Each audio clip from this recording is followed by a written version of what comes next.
Hey guys, this is Winuvas, one of the leadership team here in GML, our General Manager League, and I'd like to welcome you to Section 2 of the video rulebook for GML, and that's going to be detailing all about our management, roster management, and GM rules and regulations. This is going to be a meaty one, not going to lie, it's going to have a lot of stuff into it. Let's go ahead and get right into it. With first off our open teams rule. Essentially, if a team ever becomes open in GML, the process will be as follows, and this is obvious for if we have a full league. Right now with a non-full league, any movement to a team that's open is allowed as long as you post for it via DM or request it via DM. Be aware that you are allowed one swap per Madden title.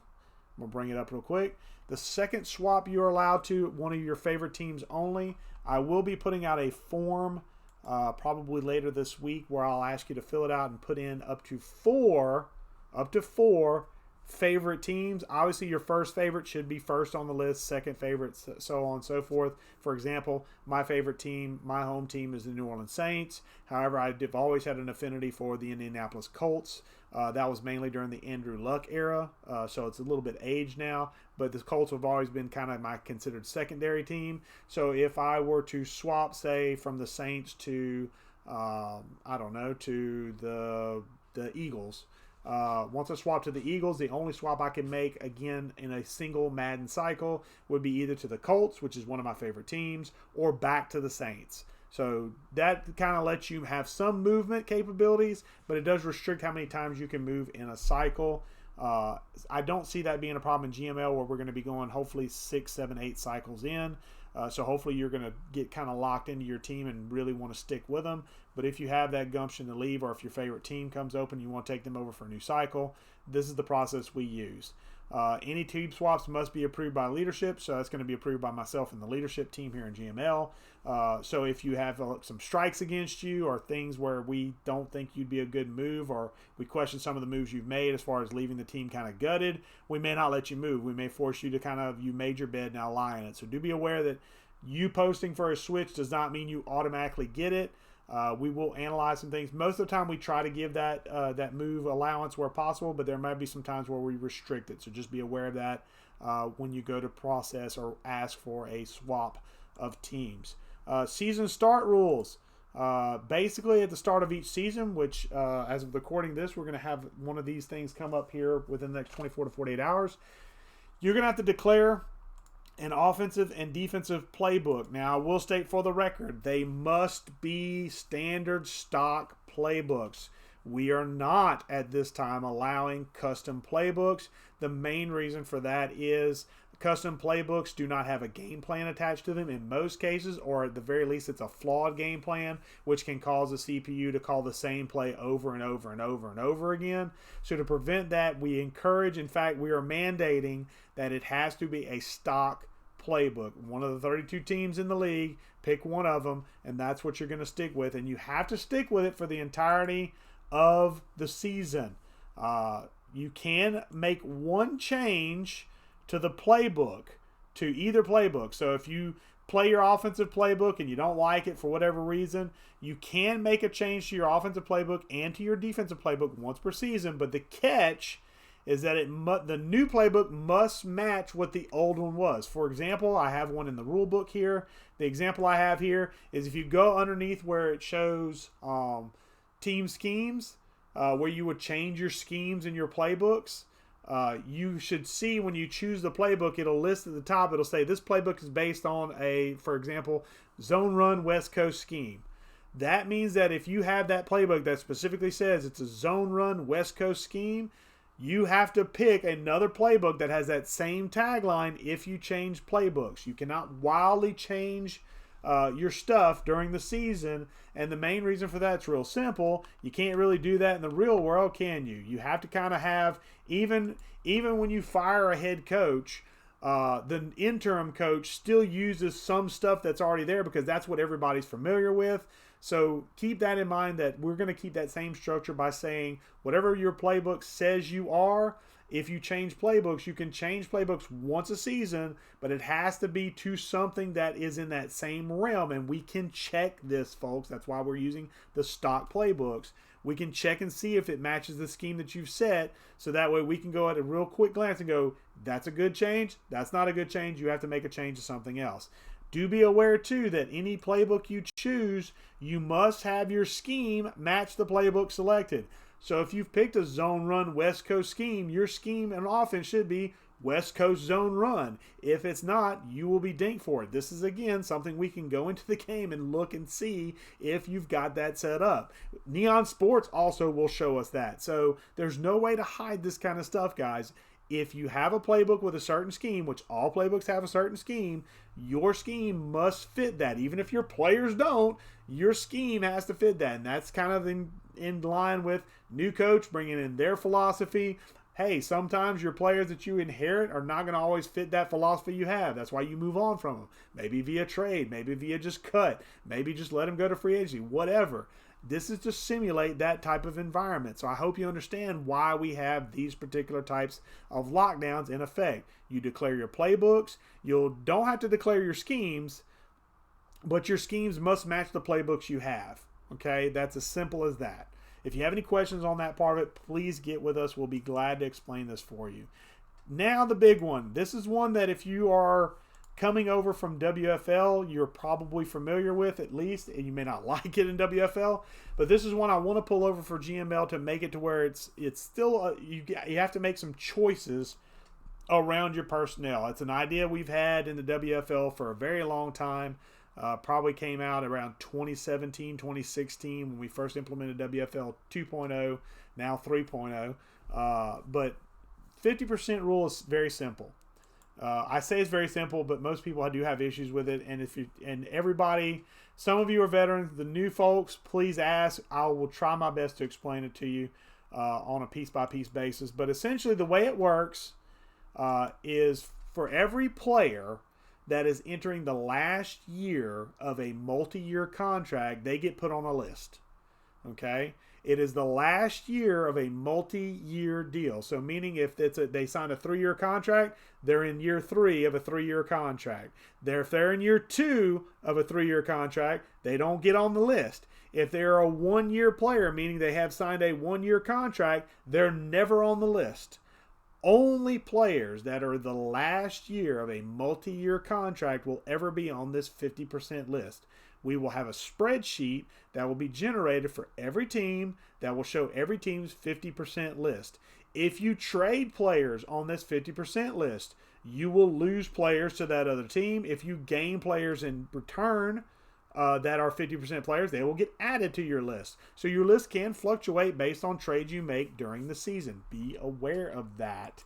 Now, as far as contracts go, the maximum length contract you can sign is either A, whatever's offered in game on the 5, quote, default contracts, or B, if you make a custom contract, the max you can give is 5 years. Okay? Default contracts, as stated on the rule book, are the ones that are listed as very team-friendly, neutral, player-friendly, very player-friendly. They're the ones that when you cycle through, they're the ones that automatically populate. Okay? When you make any change to any of those 5 defaults, it becomes a custom contract. When it becomes a custom contract, the longest it can be is 5 years. So don't think you can take a very player-friendly contract of 7 years, edit the values of the bonus and signing bonus to make it to where it drops to a custom, and then offer a 7-year deal. That doesn't work. Okay? Be aware of that. So all re-signs during the season, whether it's on your 50% list, whether it's not on your 50% list, you just want to re-sign the guy, any and all re-signs must be streamed. I cannot emphasize this enough. Must be streamed. And the reason for that is real simple. We need to know what kind of contract you offered. We have to validate this in game. We cannot validate it unless you stream it. If you choose not to stream it or you forget to stream it, and we see a contract has been signed and we can't find a stream on it, we will edit the contract and or force you to cut the player into free agency. One and or the other. So be aware the stakes are very high for you to mess this up. Don't mess this up. If you have a question, please ask before you do anything. I'd rather you ask and wait for permission than do it and then realize you've messed up and then you get the consequences. Ignorance is not a defense. The rules are clear. Ignorance is not a defense. Do not say I didn't know whenever someone comes at you with a rules violation. I didn't know won't cut it. Okay? It doesn't in my other league, WFL. It definitely will not here. So coming back in, all re-signs must be posted in GML signings. Meaning if you sign anyone, you need to post in GML signings, I signed this person to this contract, and tag the GML roster guru. That will be added to the rule book here. In fact, I'm going to add it right quick while it's off camera, so you're going to see me typing it in. Tag at GML roster guru. Oop, there we go. Okay. So, there we go. And back up. Poof. There it is. Tag GML roster guru. Okay. You do not have to give the total specifics of the deal. All you have to do is say the following. I signed this position, this player. So let's say I sign, let's just say Derek Carr, just for ease of name reference. Saints signed Derek Carr to a 4-year extension. I don't have to give the numbers. I don't have to give the value. I don't have to do any of that. I just simply have to state that I've re-signed the player, tag the roster guru at GML roster guru. They will then go in, verify the signing, make sure the stream is there, and if everything's kosher, everything's good, we move on with life. You don't have to worry. If you hear from the GML roster guru or myself, then probably something wrong has gone on, and we'll have to try and see if we can fix it. If not, you will get a strike against you, so be aware of that. So, the 50% plus 1 rule. All multi-year contracts in the last year of a contract qualify.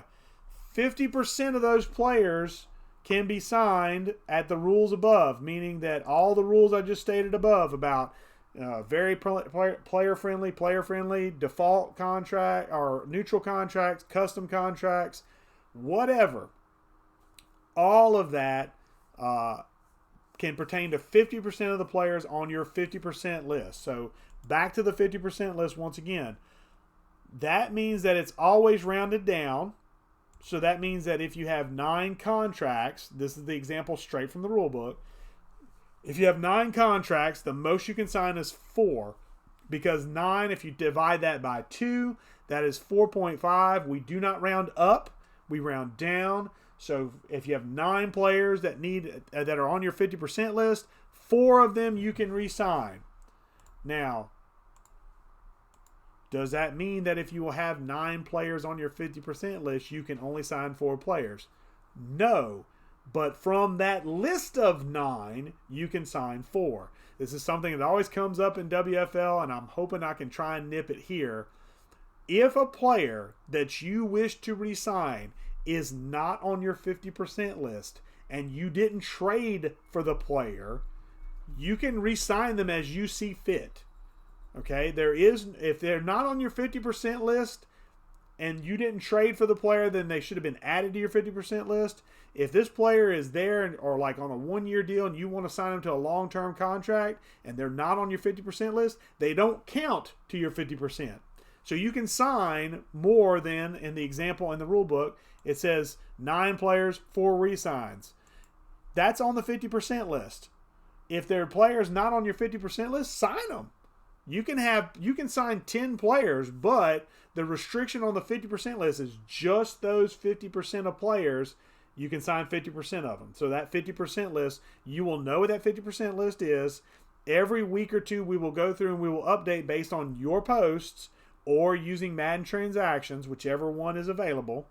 We will post and update that 50% list, so you will know always from week to week how many more signatures how many more signings you can make off of that list. If you ever get to the point where it says 0, you can make no more signings off of that list, but any player not on that list, you can sign at your discretion. It is up to you. Now, you may have noticed that the 50% rule has a +1 behind it. It is technically the 50% +1 rule. The +1 signifies a franchise tag that you can do in the off season. So the +1, so of the 9 people on the list in this example on the rule book, there are 9 contracts you can sign of the 50% list. You sign 4 of them, so you fill out your 50%. But there's a 5th guy you really want to keep. In the offseason, you can franchise that player. That's your +1. And then the remaining 4 players of the 9 that were on that list have to go to free agency. Okay, they have to go to free agency. Does that mean every player has to go to free agency that's on that list? No. You can sign 50% of them, +1 for franchise, but some of them will always go to free agency. And that's to simulate the fact that Madden doesn't do a great job at cap as far as, honestly, truthfully, the cap is not that great in Madden. It's better than it was in the past, but it's not that great as a representation of real life cap. You can usually, honestly, get away with re-signing a bunch of guys you probably wouldn't be able to re-sign because of the way the cap works in Madden. So to mimic the fact that in real life teams are making these tough decisions, we mimic that by making this 50% list. We also have another piece of the puzzle in play, though, that may help you make these decisions a little easier, and that is GML restricted free agency. And I'm going to bring that up real quick because it is important to this discussion. This is GML restricted free agency. So your 50% list, you sign your 50% worth of players, you franchise a guy, you still have some guys that you really, really like to have, but you can't. So you just lose them, right?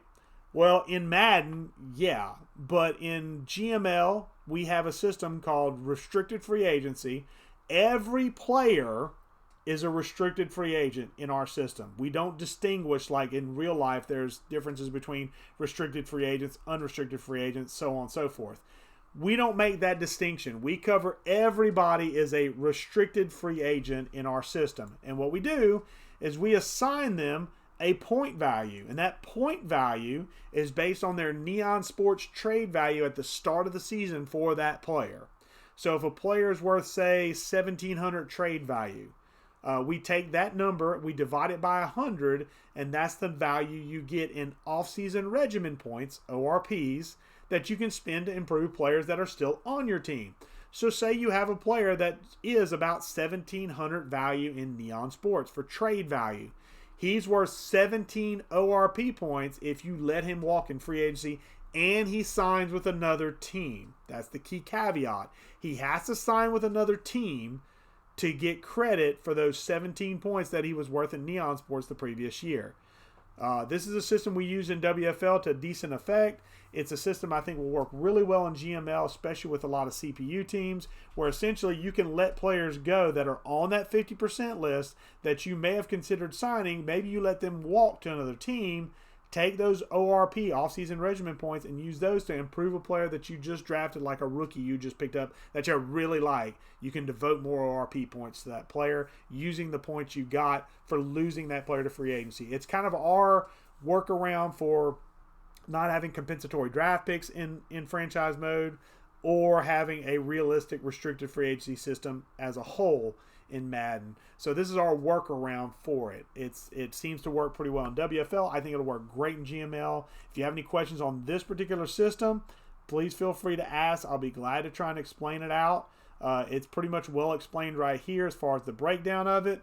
But if you have any questions, even after reading this breakdown, I will be glad to get into it with you and to make you or help you understand as best I can what this process is. To give you an idea what the 50% shining sheet will look like, this is a older rough estimate of what it looks like, but essentially at this quick look tab, you can see total players for the 49ers 6, able to sign 3, signable 1. That means they've signed 2 players out of 3. Here are the 2 they've signed: Brandon Ayuk and Javon Kinlaw. They have Bosa available. They have Ray McLeod, Oren Burks, Charlie Werner, and you can see Bosa's worth 3,742 trade value, which means he's worth 37 ORP points. So do you let him walk in free agency and get 37 ORP if somebody signs him, or do you sign him and set your team back a good bit as far as cap goes?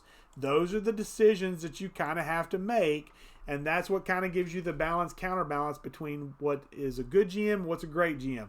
Do you make that tough move and help the rest of your team? Or do you sign that player and go ahead and eat up the short term and get the short term benefit and pay for it in the long term with that long term big contract that you have to pay out to a guy like Nick Bosa?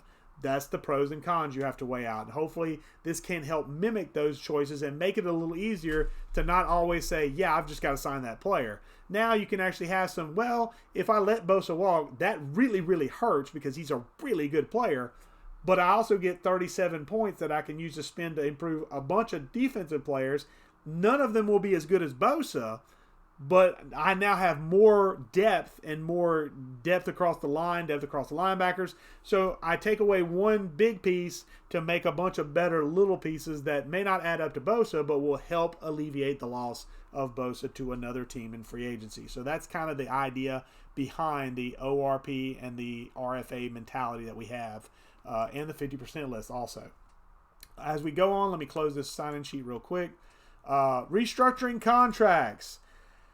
Madden in game, even though they kind of broadcast, hey, we do restructure contracts. It's not great. It's really not great. It's really bad, honestly. So to not use the pain of it, we're only allowing one restructure per team per season. We may increase that in the future, but for now, we're going to limit it to one per team per season as far as restructures, and we're not going to allow anything extra at this point. Will we expand upon that? Maybe. But right now, I don't want to fiddle with the system too much, especially in year 4 of this franchise. I want to kind of try and keep it moving on a steady pace. So we're going to try and kind of softball this in to start.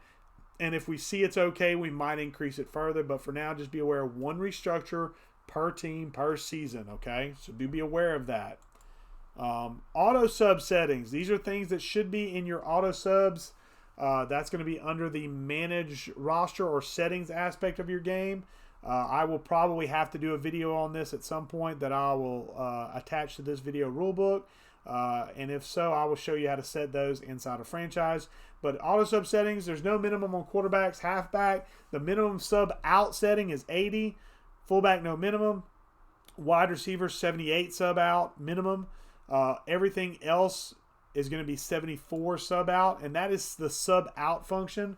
So you have to sub out at those values that are listed in the rule book. As far as subbing them back in, it is entirely up to you. Obviously, to sub them back in, the number has to be higher than, by at least one, the number to sub them out at. So like, for example, subbing out the halfback at 80, you can sub the halfback back in at 81 or higher. It is up to you. You can use higher than that for your minimum thresholds if you want more depth and you want more of your reserves to show up. But do be aware that that is the minimum it should be in your auto sub settings. So do check those every season and make sure they're up to date. You can set those in the main menu and in franchise mode, just to be aware. Moving on to depth chart settings. These are strictly depth chart. Some of these are not possible in game, like to set them on the depth chart. Do be aware, though, that things like quarterback can play wide receiver and tight end. The main key for that is Taysom Hill of the Saints. Obviously, he's not in this franchise right now. I think he's retired at this point. But do be aware that we do allow that, but obviously it has to be a special talent that can do all that multifaceted stuff like Taysom Hill can do. Most quarterbacks are not going to be able to do that, so basically quarterbacks pretty much can play quarterback only. Jumping back into the depth chart settings, halfback can play halfback, fullback, or wide receiver. If they play fullback, be aware they have to be 89 or less speed. We do not want speed manipulation in this league, even if we're not using. So do be aware that if you have a halfback at the fullback position, they must be 89 or less speed. If they're 90 or more, we will peg it and we will let you know to adjust that depth chart to remove that player from the depth chart. 89 or less is fine. 90 or higher is disallowed as far as a halfback playing fullback. So do be aware of that. Wide receiver can play wide receiver only. That is because in the rules, that's the way, or that's in the depth chart settings, that's the only thing they can play. Tight end can play fullback, wide receiver, or slot wide receiver. If they're in the wide receiver depth chart, they can be no higher than 4th on the depth chart. O-line can play anywhere as far as depth chart settings. So do be aware of that. You can have tackles play, you can have 5 tackles play tackle, center, and guard. You do not have to position change them if you don't want to, but do be aware that XP and training and stuff may be affected by where their position is. Defensive tackle can play end, tackle, rush defensive tackle, rush defensive end, both left and right. Defensive end can play DE, outside linebacker, DT, rush left end, rush right end, rush defensive tackle. If they play at defensive tackle, however, the defensive end must be 275 or more pounds. This is to simulate the fact that if you're playing that mid technique, that 3-5 technique in the middle, you need to have some beef on you to take on a guard or center one-on-one. So you will need that meat to be able to take care of it. This also prevents AI manipulation on user side, but obviously in the user we're not in a user situation, but we still want to maintain that realism as far as weight. Middle linebacker can play middle linebacker, outside linebacker, rush ends. Outside linebacker can play middle linebacker, outside linebacker, or rush ends or defensive end. If they're at the defensive end spot, they must be 240 or more pounds, again, to simulate that weight of that defensive end. That also can put their hand in the dirt and rush the passer on pass rush downs. They generally are a little bit bigger.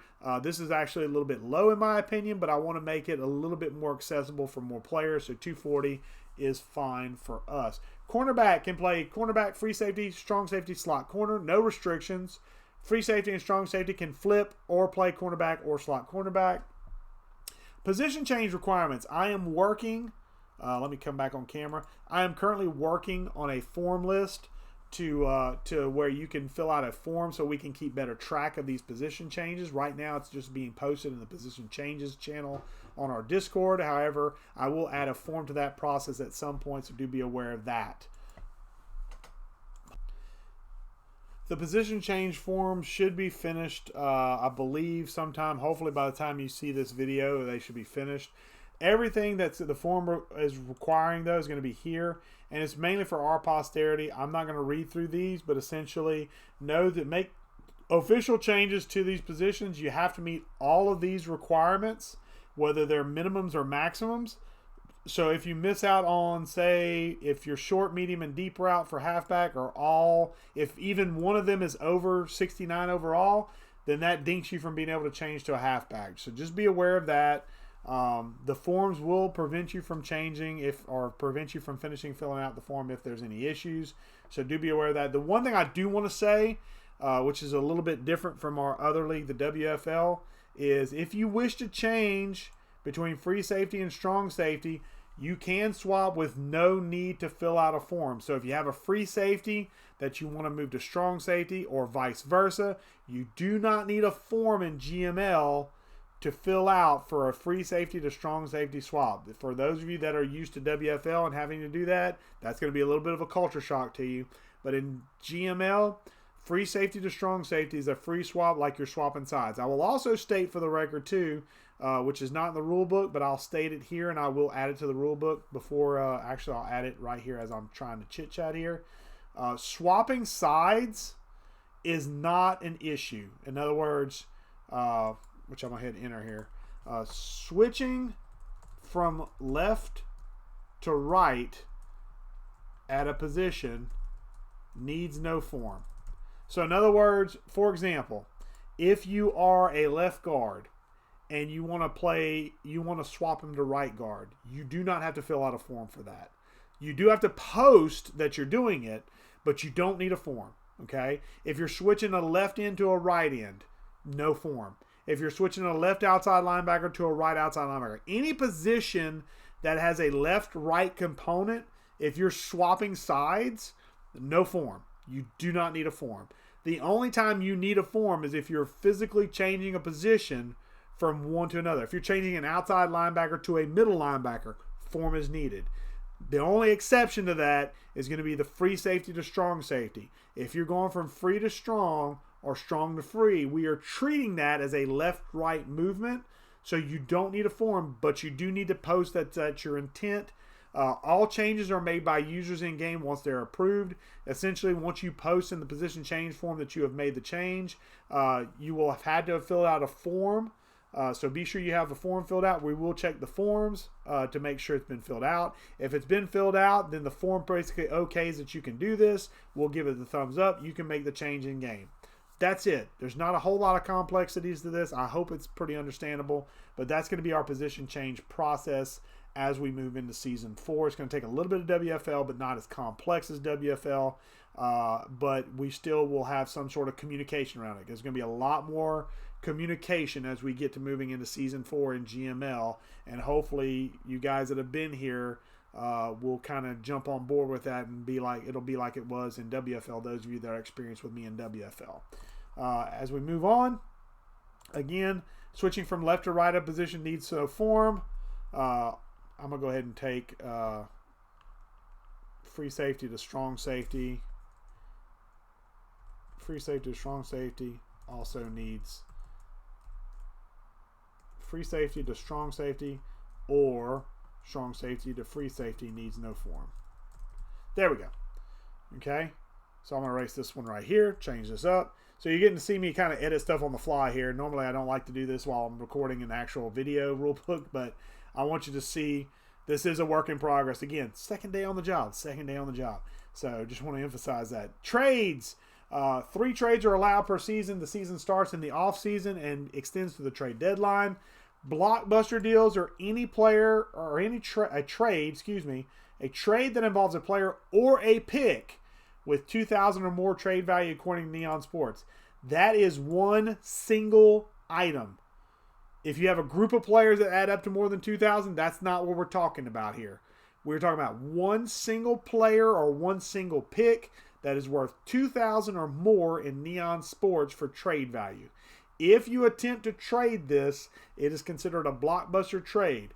You are only allowed one blockbuster trade per Madden cycle, and that includes for you as the sending person and for the team you're trading with.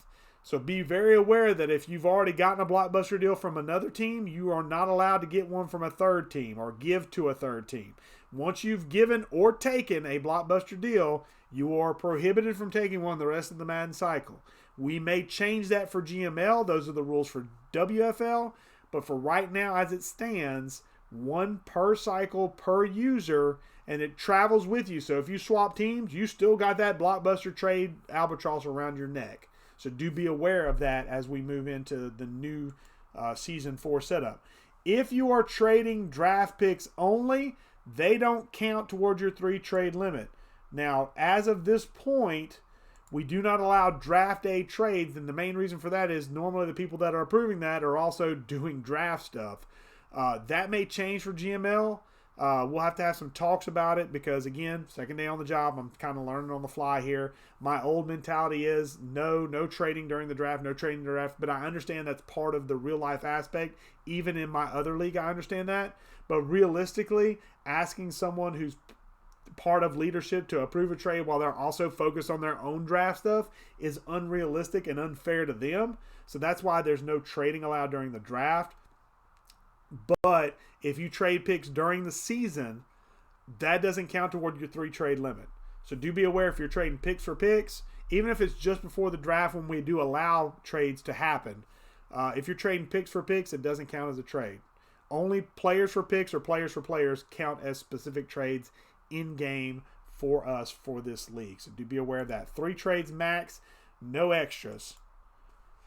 CPU trades. There are rules for trading with the CPU. I am not going to go into super detail in this video. I will break that down in a separate video about CPU trade rules. So do be aware we do have some more strict rules around trading with the CPU. We do also have the trade difficulty set to hard anyway. So it is difficult to even get a trade to go through with the CPU. But do be aware that no matter whether you're trading with the CPU or you're trading with the user, be aware that all trades must be sent and approved using Neon Sports. We do not allow you to just trade willy-nilly in game. You have to basically submit the deal in Neon Sports, and then once we approve it in Neon Sports, then you can make the trade in game. Now, you can test the trade in game or try to test the trade in game, but be careful with that because if that trade goes through with the CPU, they automatically accept it. So don't give too good a first offer if you're trying to kind of gauge where the computer's at as far as whether or not they'll accept a trade. So do be aware of that. It is very hard to trade with the CPU. We want to make it to where you can't fleece the CPU out of multiple picks or players or things of that nature. So we do have specific rules around what you can trade and what has to be in place already. So you got to do a lot of legwork when you make trades with the CPU. But again, I'm going to break that down in a lot more detail in a CPU trade rules video that I will do in tidy or in tying with this video. Okay, so I'm not going to break it down here, but I'll break it down in another video. Moving on, all trades must be approved using the Neon Sports interface. I already said that. If your trade is denied for whatever reason, you'll get a DM from one of the members of the trade committee telling you why it's been denied. Your cap penalty limit per year is $60 million per year. That's a little bigger than my other league, but it's also a little bit more fair because you are potentially moving bigger contracts as we move along. So do be aware that $60 million is the limit. If you hit that limit, you will be either not allowed to trade anymore, or you will be forced to just eat cap. I mean, it's just how it is. But keep in mind that $60 million limit is our soft limit that we allow on everything, cuts, trades, whatever. Pick trading rules. Now, this is one that I'm not going to lie, will probably be the most likely to change with the format of this league and the way it operates. But I want to detail that before I start breaking it down, because these rules are taken from my WFL rulebook. So these, I'm going to say right now, these are the ones that I'm the most open to discussing and altering in future seasons. For season 4, that's what the season is going to be as after this recording. For season 4, the rules that are here are going to be what's going to be in place. But do be aware, I am open to altering this because of the nature of how we operate. Okay, so as such, here's the way we're going to go. You can only trade first rounders in the upcoming draft, meaning no future first. All this simply means is that you can only trade your first round pick for the draft that is about to happen. The only time that is not the case is where we have, like, obviously we're already past or near the end of round 1 in our draft we're having right now as of the recording of this video. But if that draft we're having hasn't taken place yet, say it started tonight instead of already being started, you could trade first round picks in the draft that we were about to have and the future draft. If the draft that we are about to have is imminent, in other words, it's about to happen, you can trade that first round pick and the following year's first round pick. But you can't trade 2 years in advance, okay? In this league, I would be open to changing that just so the nature of we get more done. We have the opportunity to complete 6, 8, 10 seasons. In our other league that these rules pull from, we get 4 to 5. That's why those rules are a lot more strict around first round picks. But I am open to changing that for season 5 and beyond. But for now, these are the way we're going to do it for season 4. You can have no more than 3 first round picks. You can have no more than 4 second round picks. And you must have no more than 13 picks total. So you cannot just willy-nilly get every single pick you possibly can. You also can't trade away every single pick. You have to have at least 4 picks minimum for every draft, whether it's 4th, 5th, 6th, and 7th round picks, or 2 first, 2 seconds, or any sort of combination. You have to have at least 4, and you cannot have more than 13. Again, these are rules I'm willing to tweak with, but for now, those are going to be the rules that are going to be in play for Season 4. As we move on through here, rookies can't be dealt their first year in the league. Free agents can't be traded in the first year of their contract. This just simply means any rookies that you draft, you have to keep them for at least 1 year. At least 1. Free agents that you've signed to multi-year contracts, you have to keep at least 1 year. Even if you hate them, you have to keep them 1 year. You can trade or cut them after year 1. You cannot trade them in the first year of their contract. The only thing you can do with a player in the first year of their contract as a free agent or a rookie is cut them. You cannot trade them. You can put them on the practice squad in the case of rookies. But other than that, there's no way to really manipulate that and trade them for assets. You just pretty much like, well, I picked a bad player, or, well, I picked a bad free agent. They're just not doing what I anticipated them doing. The only exception to a free agent trade is that if it's a 1-year contract player, meaning that if after this draft we're having tonight, you go out and you sign some free agents, you can trade those free agents because they are a 1-year contract player. So if you get a guy and he balls out for you and you want to trade him to try and get something while the getting's good, you are allowed to. Will that change? Possibly, but for right now, those are the rules we're operating with in place right now. Off-season free agency, as we get closer and closer to the end. When we're in the off-season, this will apply obviously next off-season going into season 5, so do be aware of that. 1-year contracts, you must offer at least 50% of the salary offered as a bonus. On every single one of these, I will provide a video example of it in a future video, but I'm going to describe it here. But if you need more breakdown, I will do more breakdown later on during this season. I will not be recording that today. Any other custom contract, if you're offering anything other than a 1-year contract, it must be 25% of salary at offered, unless the player is below 70 overall. If they're 69 or less overall, you can pay them 0 bonus. You don't have to pay them a bonus unless that's the only way they're going to sign with you. But if it's 70 or higher overall, whatever they say they want, you have to make sure that whatever salary you offer, 50% of it is a bonus if it's 1 year. If it's more than 1 year, 25% of that salary has to be in bonus as well. Again, I'll break it down in another video. I'll show that to you. I'll link it whenever I make it. I'll link it in this video as well, so that way you have that access to that video, okay? So the last couple of things, I believe, practice squad stealing, or actually no, waiver wire, excuse me. Waiver wire, anytime you want to claim a practice squad player or any 70-plus overall player, you need to fill out a form for it. If you want to claim a practice squad player, you need to make a thread in GML waiver wire, and you must tag the owner you're stealing from and the GML roster guru. So when you want to steal a practice squad player, you also, by the way, I need to put in there, must have a form and a thread. There we go. Because not only do you have to fill out a form for a practice squad player, regardless of their overall, any practice squad player has to have a form. Even if they're 62, 60, 59 overall, if they're on a practice squad and you want them, you have to fill out a form for them. Okay? Any practice squad player, if you fill out a form for it, you have to post who you're stealing it from and tag that owner. If it's a CPU team you're stealing from, you post a thread and let leadership know and the roster guru know you're taking from a CPU team, and as soon as a leadership member is available, we'll open up practice squad stealing so you can sign that player. The only drawback and caveat to that is going to be, obviously, with a lot of CPU teams, the CPU will have an opportunity to steal players from everybody. So that could cause Pandora's box to be open, but just be aware of that, okay? With so many CPU teams, it might be hard to control what happens once we turn on practice squad stealing. So use that sparingly.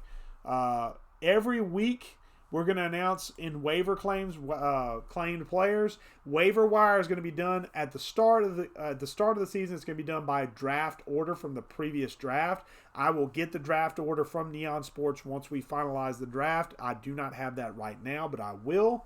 But once I get that information, we will use that as our initial order. And then as the season goes along, we will alter that order based on win-loss record. So do be aware that the more wins you have, the harder it's going to be to claim players. And the more games you're losing, the easier it's going to be to claim players for you as we move along. So do be aware of that, okay? Let's see what else we got here. Off-season schedule. You can see there's a link there to the general off-season schedule. That's a template that we're going to use for every off-season. You'll notice if you click on that link, it'll say day 1, day 2, day 3. Whenever we finalize where we're at as far as when that bowl game is getting played and when it's going to get finalized, we will update that and send out a link for the off-season thread. We'll send out that document filled in with correct times, days, and dates. So that way you know exactly when stuff's going to happen, what time frame it's going to happen, things of that nature. So you are always in the know. And during the off-season, I will tell you, be plugged in. If you're not plugged in, I will cut bait from you. Okay? Off-season is the most important time for us. That's the time when you're making free agency signings, last-minute signings, changing coordinators possibly. Everything, the meat and potatoes of what we're all about in this General Manager League is going to be done then. If you're not plugged in then, when are you plugged in? That's all I got to say about that. As I open back up, talks about the rules for firing or hiring coordinators in there. That is also in part 1 of the video rulebook, I do believe, but I'll cover it real quick here. You can hire or fire coordinators in the offseason only if one of the following occurs, and that following is your team was below 500 during the previous season. If they were, you can fire both your offensive and defensive coordinator.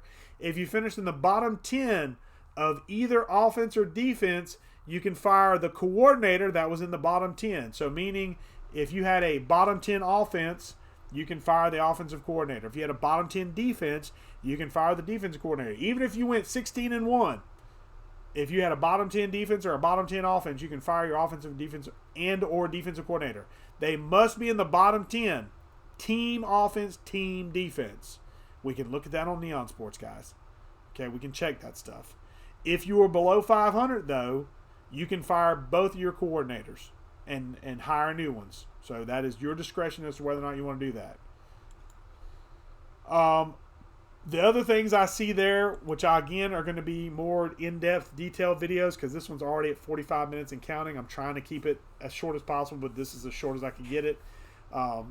The off-season regimen program and our attribute upgrade program, I will tell you, as of the recording of this video for Season 4, going into Season 4, that will not be in play.